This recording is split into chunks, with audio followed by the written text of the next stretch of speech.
Church దగ్గర బట్టల ఆదివారం చూడండి. పిల్లలు పెద్దవాళ్ళు యూత్ అందరూ కలిసి వెళ్తున్నారు. అందులో మేము కూడా వెళ్తాము.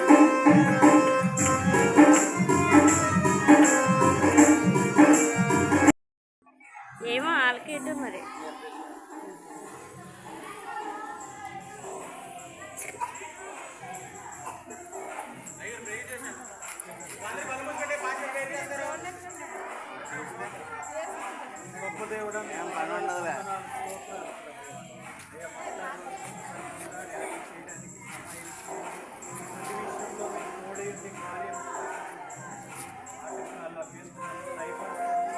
సహాయం చేయండి.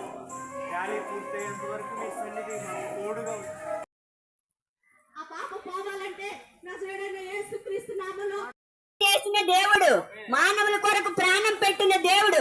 ఆ దేవుణ్ణి ప్రభు మేము గణపరుస్తున్నాము, మేము మహిమపరుస్తున్నాము. మీరు కూడా గణపరచండి, మీరు కూడా మహిమపరచండి.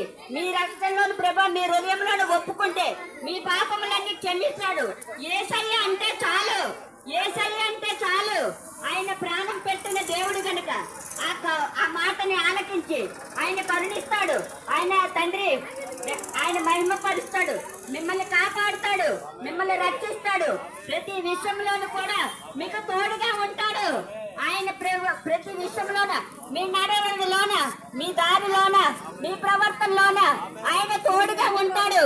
నిత్యము ఆయన మీతో తోడుగా ఉంటాడు. ఆయన నడుస్తాడు.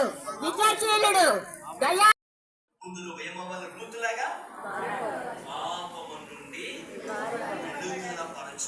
అప్పుడే ప్రభు మనను వాడుకుంటాడు. ఒకటి వాక్యంలో మనం చూడగలిగితే బైబిల్లో ఏంటంటే విడిపించబడిన గాడిద.